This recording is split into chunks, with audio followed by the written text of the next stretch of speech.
Let's be honest, there have been some awful NBA takes in the past couple of years, like when Stephen A. Smith predicted 6 NBA Finals wrong in a row. And of course, every take that Skip Bayless makes about LeBron James, since he hates him for some odd reason. In this video, we'll be looking at some of the craziest NBA takes of all time and ranking them on a hot to cold scale. Make sure to stay till the end, where we also rank some NBA players' takes, and some of them are absolutely awful. Colin Cowherd is one of the biggest names in sports journalism, and The Herd is one of the most popular shows out there.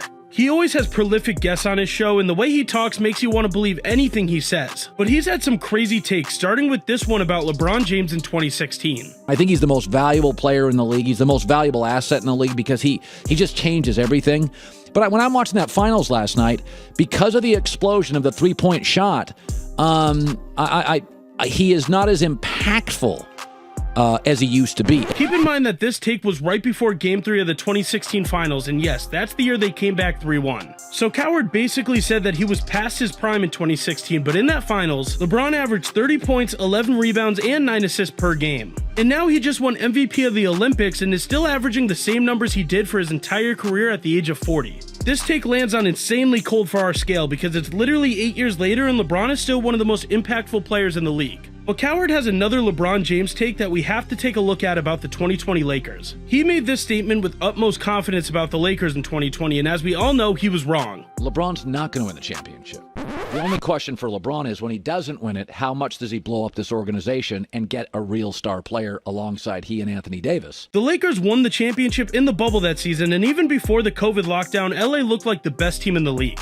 Even though he was clearly wrong with this take, I won't hate on Cowherd too much because in reality, winning a championship is tough. And there were a lot of people who said the Lakers wouldn't do it. So this is a sort of cold take, but definitely not the worst on this list. Now we could make a full video of the coldest Skip Bayless takes, but for the sake of this video, we'll only limit it to a couple.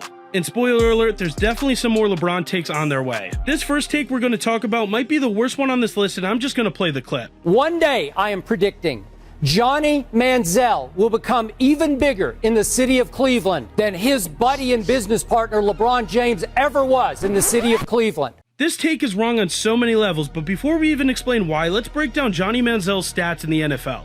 He only played 2 years in the NFL, and in those 2 seasons, he threw 7 touchdowns and 7 interceptions. That alone puts this take very close to coldest you could get on our scale, but let's take it a step further. This take was given back in 2014 before LeBron returned to Cleveland, so I guess we'll give Bayless credit for that. But even though LeBron was still in Miami, his Cavalier stats and accolades were off the charts. He made 6 straight All-Star teams with Cleveland before going to the Heat and led them to a finals they shouldn't have been in at all. So for this to be true, Bayless basically predicted that Manziel was going to be an All-Pro and lead the Browns to a Super Bowl someday, and that just didn't happen. And we all know what happened when LeBron went back to Cleveland, so this is probably going to be the coldest you could get on our scale. But let's get away from LeBron for a minute and talk about this awful take Skip had about the 2019 Finals. The Raptors had just won the title in 6 games, and Kawhi Leonard was the consensus best player on that squad. But in Skip's mind, someone else could have won Finals MVP. I can make a strong case that Kyle Lowry and Fred VanVleet were at least as valuable as number 2. Don't get me wrong, Kyle Lowry and Fred VanVleet were important parts of that team, but Kawhi's numbers in that finals blow them out of the water.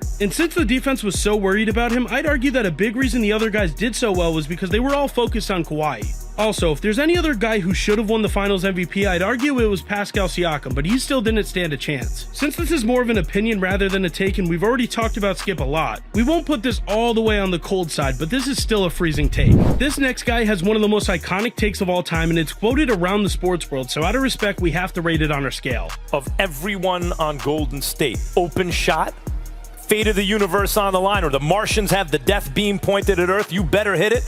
I want Iguodala. Okay, so this take was just plain wrong, and even though it's iconic, it was pretty questionable at the time. Max Kellerman tried to make an argument for it, and I sort of understand Iguodala being a veteran, but yeah, give me a pretty cold ranking on our scale. But this next one is even worse. Is Kawhi actually a better player under pressure than the great Kobe Bean Bryant? Yes, he is. And yeah, that's all you need to see. I see where Kellerman is coming from with this take because Kawhi Leonard is a great player under pressure and when it comes to making big shots. But Kobe Bryant is definitely better, and that's evident by Stephen A. Smith's and Jay Williams' reaction. Kobe has had countless huge shots in high-pressure moments, and I'm sure the number is bigger than Kawhi, so we gotta go with the Black Mamba. But surprisingly, I'm not gonna make this too cold on the scale because at the end of the day, both of these guys are some of the best players to ever pick up a basketball. Ryan Hollins is an NBA veteran, but he's honestly more known for his work as a broadcaster and analyst. We've been pretty negative so far, so for this one, let's take one of Hollins' takes that he got perfectly right. Are you kidding me to tell me that Luka shouldn't have been number one? I've been screaming from the mountaintops this kid should have been drafted number one. People may think this is an obvious take, but when Hollins was saying this, Luka Doncic was projected by almost every mock draft to fall to 3.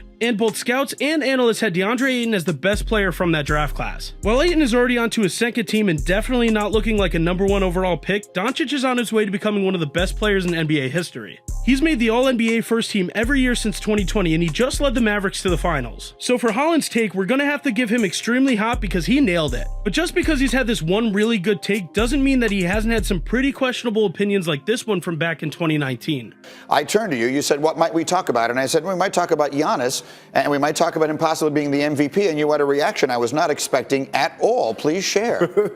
He's not the MVP. To me, when you talk MVP, that means you're the most valuable player on the team. In this clip, he said that Giannis Antetokounmpo wasn't the MVP in the 2019 season, which is honestly fine. I'm cool with him having a different opinion on the topic. But he mentioned that Giannis wasn't the most valuable player on the Bucks that year, and he even brought up names like Chris Middleton and Eric Bledsoe to prove his point. Sorry, Hollins, but that's just wrong. He was definitely the best and most valuable player on the team that year. To be fair, he did say that Giannis could develop the traits to be an MVP, but I'm gonna have to say this take is pretty cold, because he won the award in 2019, and it was clear that he was the most valuable player on that team and in the league. This next journalist is probably the most famous in the world when it comes to sports, and of course it's Stephen A. Smith. And the reason he's so popular is because along with Wild Takes, Stephen A. has given us some of the funniest moments in sports TV history. Even on his own podcast, he does hilarious things like talking about his favorite landing spot in Fortnite. But when you're a journalist for as long as he's been, you're bound to have some takes that age like fine wine and some that have aged like milk. And one that didn't age well at all was Stephen A.'s reaction to the Knicks drafting Kristaps Porzingis in the 2015 draft. You got Willie Cauley-Stein. You passed up on him.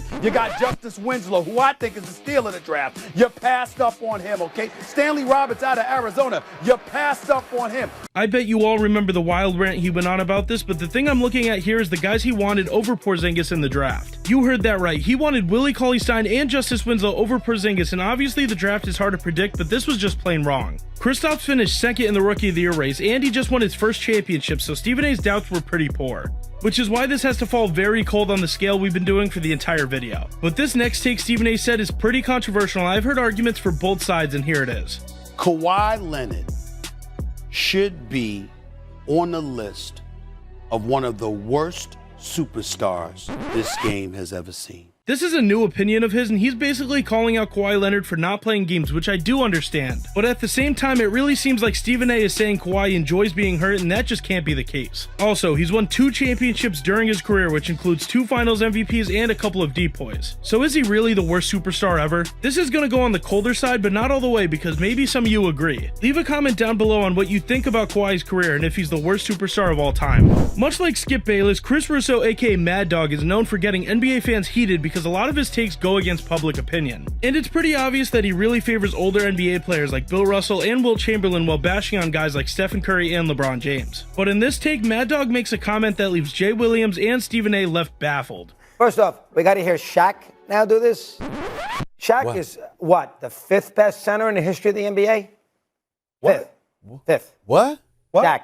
What do you mean, what? Who's the 4 ahead of Shaquille O'Neal? Have you lost your damn mind? What? He goes on to say Kareem is better, which is definitely a fair take, but then he puts guys like Wilt Chamberlain and Hakeem above Shaq, which is a bit questionable. But let's say for the sake of argument you agree with Mad Dog about Hakeem and Chamberlain. I'm not going to hate on that too much because they are great, but he says there's no chance Shaq is better than Moses Malone. I'm sorry, but I have to draw the line there. Malone is great, but better than Shaq is insane, so this gets ice cold on our scale once again. I'm going to honestly leave it at that with Mad Dog because all of his takes are just saying older players are better than the new generation. Now I promised some NBA players hot and cold takes, and that brings us to Paul Pierce, one of the greatest players ever, but he's also somebody who has some questionable basketball opinions. And sometimes his decisions are solely based on bias, which just isn't a good idea when it comes to going on TV to talk about basketball. You could really see his bias show through when talking about the Bucks-Celtics playoff series back in 2019. After the Celtics beat the Bucks in Game 1, this is what Pierce had to say.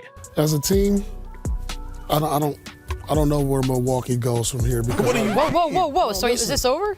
No, listen, I think it's over. That's right, after the first game of the series, Pierce said the series was already over. And we can already bring out the scale and move this to the iciest spot because he was playing wrong. The Bucks ended up coming back and winning 4-1 in this series, and the reason I'm clowning Pierce for this so much is because the Bucks won 60 games that year, and after one loss, he wrote them off. I understand you're a Boston legend, but come on, man, you're on TV. He also showed some more bias towards himself in this next clip where Pierce said he's clearly better than another NBA legend, and let's play the clip. Who's the better NBA player? That's easy. I can say that off the bat. That's me.